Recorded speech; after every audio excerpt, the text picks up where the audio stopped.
Before I get into today's video, remember to follow me on Twitter. So my Twitter, the link is in the description below. You can also find me. My handle is @JacksonKruger. Come over, say hi, and anyways, back to your regularly scheduled video. All right, we had a crazy game, plenty to get to here. We're gonna have to talk about how the Raiders got up in the first place, how the Cardinals managed to storm all the way back, the final drive, overtime. Plenty to get to. We're going to start off talking about how the Raiders were able just to get up in the first place. To be honest, I thought they did a lot of things really well. I thought they, looked like a much better team in this game. Not to say they looked bad last game, but I did think they looked better, especially on offense. I thought their offense was very good. This time, it's a goal line situation, and it's actually going to be Hunter Renfrow blocking, which is kind of, funny. You don't think of him as a ferocious blocker, but, hey, all you got to do is get in the way of the cornerback. You can do that.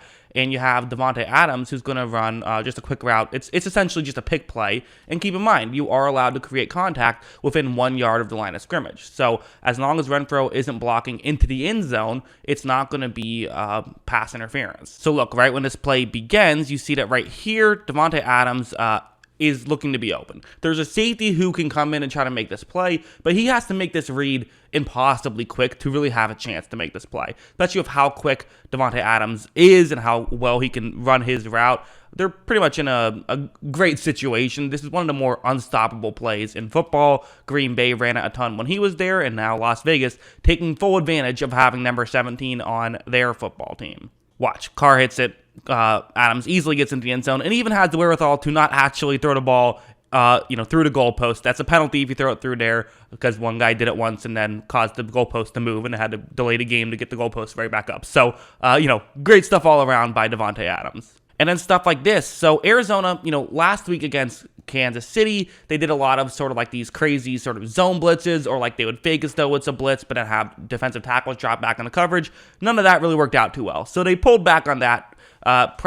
Might just be because it's a different team they're playing against, but also might just be it was really bad last week, so that's also probably a factor. But for an offense, a great way to counteract that is going to be what the Raiders are going to be doing right here, where they're going to have tight end Moreau. He's going to just go and try to get into a gap in coverage. Very simple route, but these things can be very effective. Look at how when Carr takes the snap, he looks in that direction, and there definitely is a window for him to make the throw, and he's not hesitating. He's making this throw quickly. And again, especially against a team like Arizona, who isn't that great at this kind of stuff, this is definitely something that you can take advantage of. So when Arizona was playing zone coverage, the Raiders had no issue just finding soft spots in zone, whether it be, just 5 yards down the field or sometimes even like 15, 20 yards down the field. This throw is on the money, and they're able to pick up a decent chunk play right there, and it was all simply because they knew what coverage they were going up against, and they did a great job at taking advantage of it and figuring out, they just had a solution for everything, basically. Whatever they were going up against, they had someone who could go up against it well. Something like this is going to be another good example where it's going to be a man coverage play, and so you need someone who can beat man coverage, right? You have the guys who can beat zone coverage. Okay, well now we have to have guys who can beat man coverage, and not in a goal line situation, but in the middle of the field.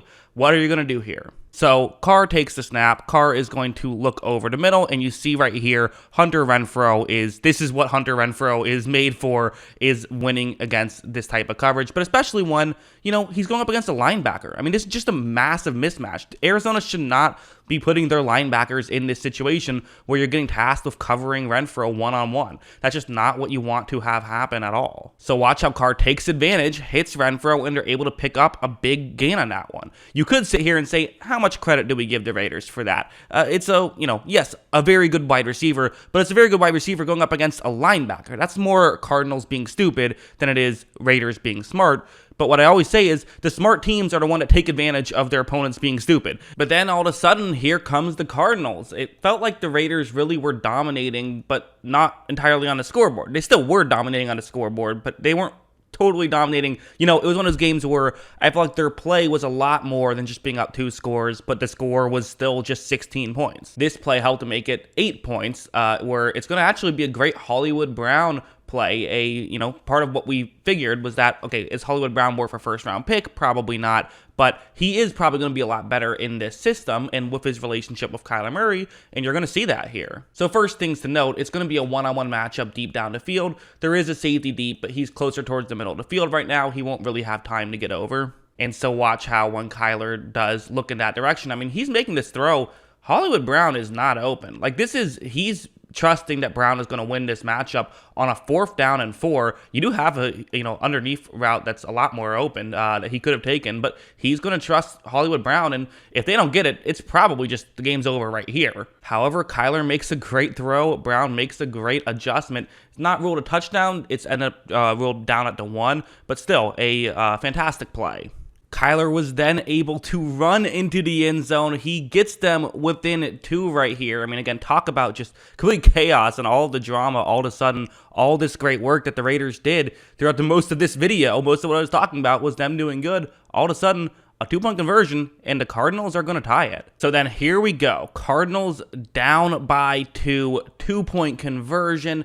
It's going to be a cover 2 man that the Arizona Cardinals are going up against, and it's going to be A.J. Green that Kyler looks towards, which has seemingly had a weird game up until this point. Kyler is going to take the snap. He's going to kind of direct some traffic, it looks like. I'm not sure exactly who he's talking to, but when he makes this throw, you see there's a window. It's not a huge window, and this is, on these situations, it's sometimes a little bit scary to make a throw like this if you're a quarterback, just because if you screw it up, then that's the game. But the reality is you have the highest percentage of scoring a touchdown by making this throw than doing anything else, so you should still make the throw, but just sometimes you want to wait for something with a higher percentage chance, but usually that doesn't come. So it's the right call to make this throw. As you see, it is caught. At least we believe it's caught. Again, a little bit of controversy there, but I think it was caught.